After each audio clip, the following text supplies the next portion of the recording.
ঘড়িতে এখন রাত ৯:৫৩। আমি বাইক নিয়ে বেরিয়ে পড়লাম রাতের সাজানো ভিক্টোরিয়া মেমোরিয়াল দেখতে।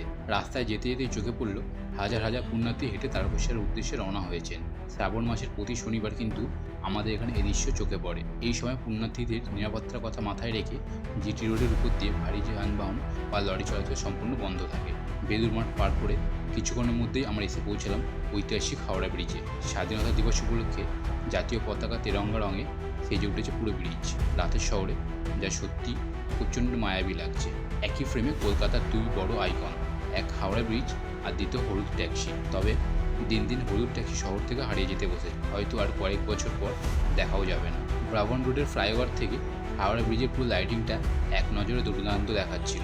এবার পার্ক স্ট্রিট ক্রসিং এগোতেই চোখে পড়ল আলো ঝলমলে বড় বড় সব বিল্ডিং, আর তারই মাঝে মাথা তুলে দাঁড়িয়ে আছে কলকাতার সবচেয়ে উঁচু বিল্ডিং দ্য 42। ভিক্টোরিয়ার সামনে শান্ত রাস্তা ধরে যাওয়ার সময় গাছের ফাঁক দিয়ে উঁকি মারছিল রাতের ভিক্টোরিয়া মেমোরিয়াল। অবশেষে রাত 11:03 এসে পৌঁছলাম ভিক্টোরিয়া মেমোরিয়ালের সামনে।